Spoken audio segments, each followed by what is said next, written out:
that much. You don't like orange juice? Not that much. I wouldn't throw it against the wall, but I was just making a joke.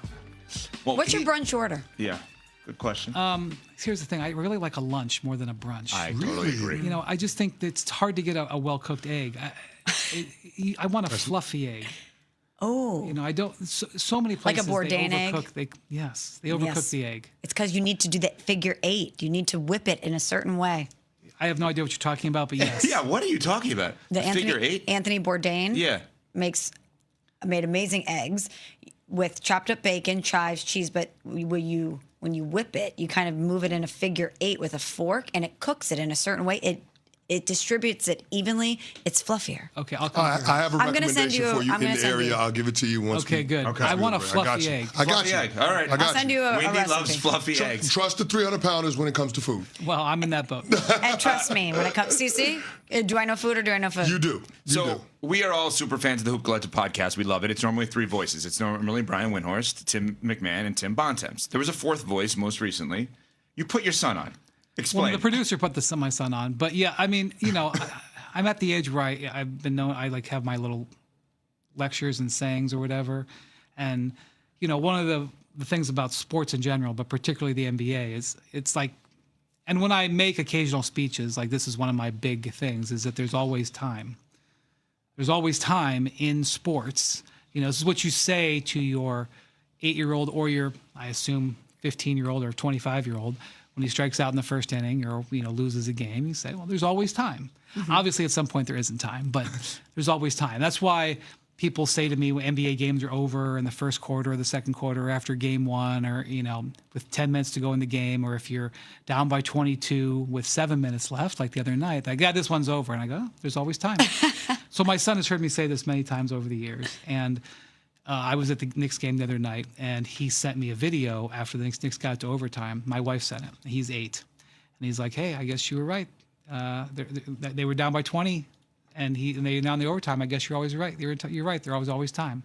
And I was right. But yes, I mean, that is a big thing about the NBA, and it's what I would say about these series right now. Like, whether this is what I would say about the Cavs. You know, people are like, you know, this series is over. Like, that was their chance to even get it to 5. Maybe, but there's always time. The NBA, basketball in general, is a very restorative, forgiving sport.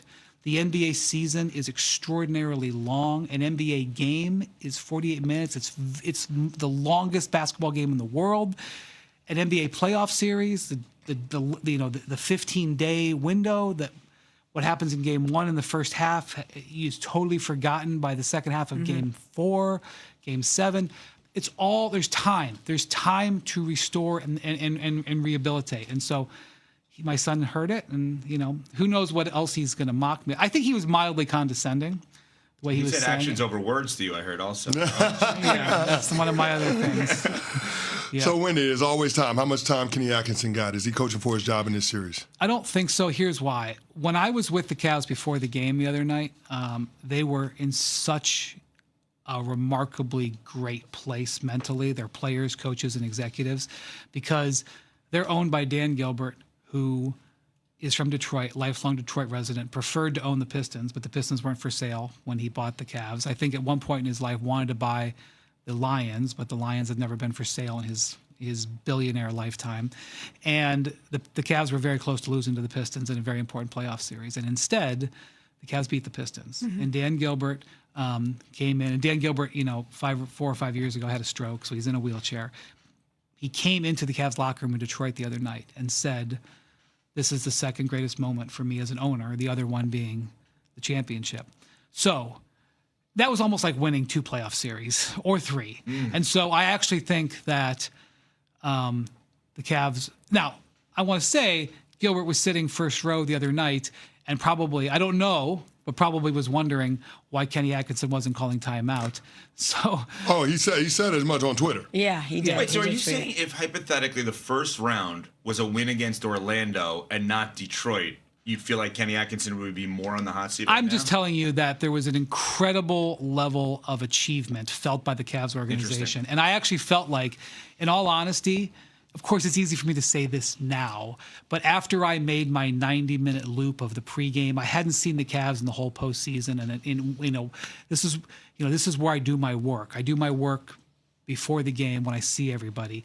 After making that loop, I said, I think the Cavs have a great chance to win tonight because they were mentally in a terrific place because the victory over the Pistons really validated their season. And I'm not saying that they are going to give up now and head to Cancun, but I think I think they were playing pressure free. The way the game ended up playing out, obviously was very upsetting, and that will be something that could potentially be a black cloud over them the rest of this series.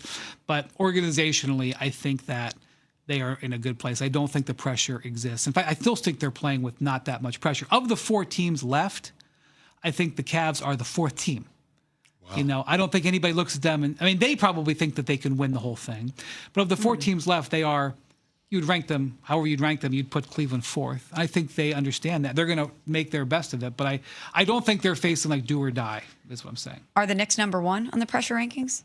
The Knicks, I think the Knicks and Cavs were the 2 most pressurized teams. I think the Cavs hadn't gotten to the conference finals. Donovan, no one had ever had as much playoff success as Donovan Mitchell in the history of the game, and never gotten to the conference finals. And I realize getting to the conference finals isn't on anybody's bucket list. It's go to the finals, win the finals, but can't get there unless you go to the conference finals. James Dolan came out and said, "I expect to get to the finals." Yes, they reached the conference finals last year, and the coach got fired. Right. So I think on the pressure rankings, it was Cavs. It was Knicks Cavs, but I think the Knicks is a little higher. And the Knicks are strongly favored in this one. So I still think the pressure is more on the Knicks than the Cavs. Wendy, before we let you go here, he'll be on SportsCenter, of course, NBA Countdown, NBA Today, everything with Brian Windhorst, who's just so kind with his time. Are we done with coaching firings now that Jason Kidd has been fired? Probably. But I would never say never because there's always time. In all honesty, there have been fewer coach firings than I thought they were going to be. In the wake of, what ends up happening in the NBA, as soon as the trade deadline ends, we start having conversations in the league, who's getting fired, what GMs are getting fired, what coaches are getting fired. And there were conversations, people thought maybe 10 coaches would get let go. Or there'd be openings. People weren't sure about Steve Kerr whether he'd come back. Obviously, he wasn't going to be fired, but people thought that could have been an opening. There have been other jobs that have not turned over that we as a collective in the league thought might. So probably, but there are still a couple of other situations that, people would keep an eye on. And is there anything else that we haven't asked you about that we should have asked you about in terms of what's on your mind in terms of the NBA right now?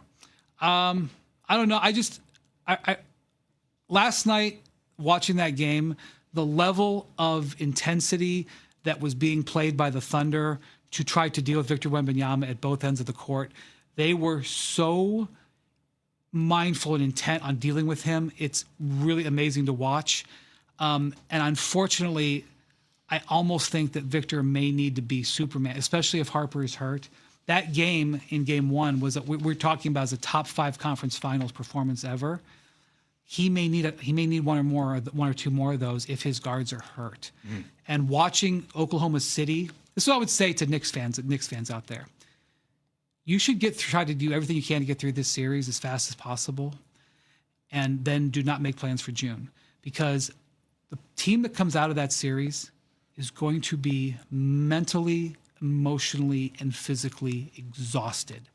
Watching what these 2 teams are doing, particularly the Thunder.